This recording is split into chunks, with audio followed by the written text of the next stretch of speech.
इस बहन का नाम शिफाली है और ये बहन बगरजना की रहने वाली है। ये बहन अपने भाई शुभम की गवाही देने के लिए है, जो भी इस समय फॉरेन में है।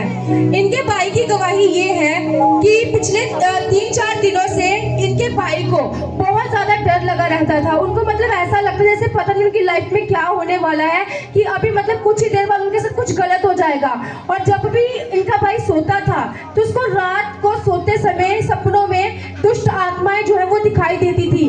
और इनका भाई इस कारण इतना ज्यादा परेशान हो चुका था, इतना ज्यादा डर गया था कि जब मतलब वो खाना तक खाता था तो उसको खाना डाइजेस्ट नहीं होता था। वो भाई जो है वो मतलब बड़ा ही कम खाना पीना जो वो खा पाते थे, और अगर खाना खाते भी थे तो जो खाना खा रहे हैं वो उनके गले में अटकता था। फिर उसके बाद उस भाई ने अपनी बहन को सारी बात बताई कि मुझे मतलब रात को जो वो दुष्ट आत्मा के सपने आते हैं और मेरा खाना जो है वो मेरे गले में अटकता है।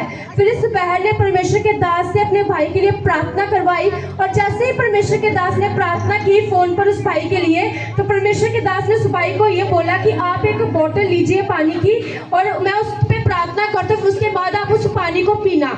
और जैसे ही परमेश्वर के दास ने उस पानी को मसा किया और उस भाई ने उस पानी को पिया, उनकी उल्टियां जो मतलब खाने के बाद जो उनको उल्टियां होती थी वो उसी समय बंद हुई, और उसके बाद उनका जो खाना है वो पचना शुरू हुआ। और परमेश्वर के दास ने उस भाई को कहा कि आप जब भी रात को सोएंगे तो आपने अनॉइंटिंग जो ऑयल है उसको अप्लाई करना, उसको अपने माथे पे अपने सिर पे लगा के फिर सोना है। और उस भाई ने सेम वैसा ही किया जैसे कि परमेश्वर के दास ने उनको बताया था।